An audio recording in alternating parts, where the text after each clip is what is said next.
Assalamualaikum warahmatullahi wabarakatuh.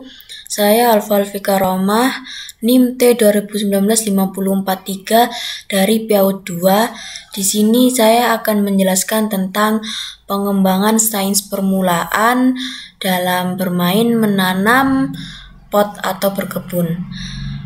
Yang pertama, A. Pengertian sains permulaan.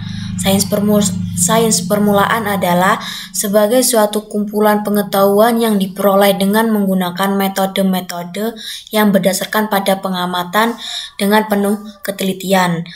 Ada beberapa kaitan dengan perkembangan sains untuk anak usia dini. Sains dapat dikembangkan menjadi dua substansi yang mendasar, yaitu pertama, pengalaman awal pada sains permulaan pada anak usia dini bersifat kumulatif, dalam arti jika suatu pengalaman jarang terjadi, maka pengalaman tersebut dapat memiliki pengaruh sedikit. Jadi apabila anak itu tidak memiliki pengalaman sama sekali atau jarang, dan otomatis pengalamannya itu masih sedikit, masih minim. Yang kedua, belajar pada anak berlangsung dari pengetahuan behavioral yang sederhana ke pengetahuan simbolik atau yang lebih kompleks. Anak banyak belajar dari pengalaman langsung dan secara berangsur-angsur mengembangkan ke dalam bentuk simbolik, bisa jadi gambar atau lukisan.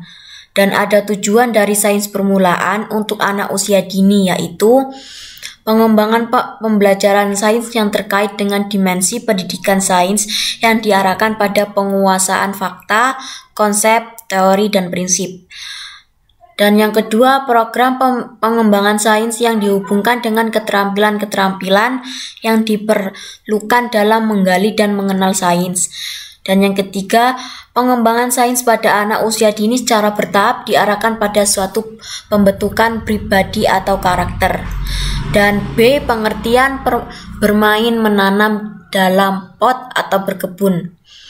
Berkebun atau bermain menanam dalam pot bagi anak usia dini adalah untuk mengenal hal baru tentang tumbuhan dan hewan sekitar. Ia belajar dari mana ia mendapat makanan, cara merawat dan menyayangi sesuatu tanpa harus merasa memiliki. Perkembangan fisik itu juga bisa Perkembangan fisik pada motorik anak usia dini itu sangat penting untuk melaksanakan kegiatan sehari-hari yang membutuhkan gerakan tangan, kaki, dan seluruh anggota badan. Kegiatan berkebun atau bisa menanam dalam pot itu dapat menjadi salah satu kegiatan yang dapat digunakan untuk mengembangkan anak, mengeksplorasi benda-benda di sekitar anak dan dapat berimajinasi. Yang C. Tujuan menanam dalam pot.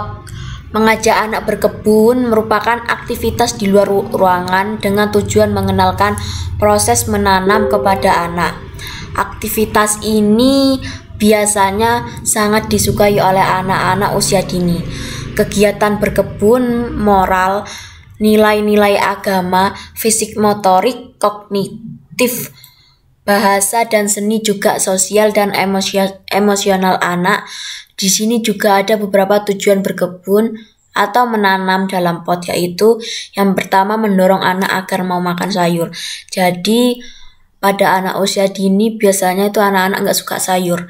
Jadi kalau misalnya kita membiasakan anak itu udah menanam dalam pot atau diajarkan mulai dari kecil kita berkebun, anak usia dini kita bisa tahu anak usia dini bisa mencari tahu sayur itu apa dan bisa mendorong anak agar mau makan.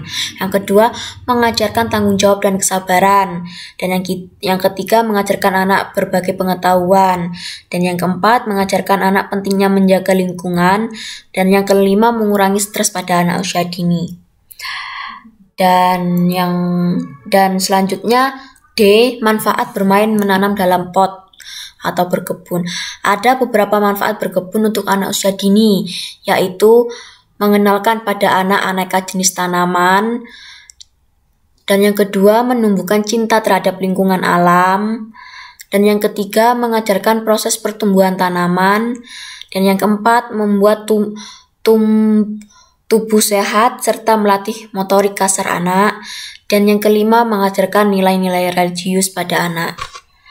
Dan selanjutnya yang E, prosedur bermain menanam dalam pot. Bermain dalam pot dapat memberikan pengalaman kepada anak untuk mengenal lingkungan melalui mengamati, dan dapat juga membedakan dari kegiatan yang anak lakukan dapat dikembangkan. Dengan mengamati proses pertumbuhan tanaman, ada beberapa bahan yang disiapkan untuk menanam dalam pot, antara lain di situ yang pertama pot kecil, wadah bekas atau polybag.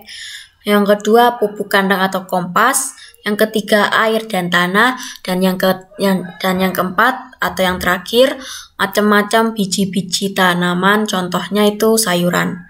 Di sini juga ada cara kerjanya. Yang pertama kita bisa diolah dulu tanah yang akan ditanam terlebih dahulu atau digemburkan dengan cara dicangkul.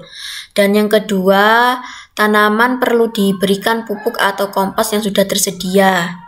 Dan selanjutnya pengolahan air tujuannya itu agar mengatur ketersediaan air.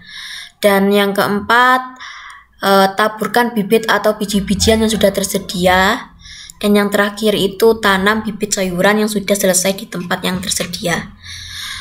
Itu saja yang saya jelaskan. Sekian dari saya. Wassalamualaikum warahmatullahi wabarakatuh.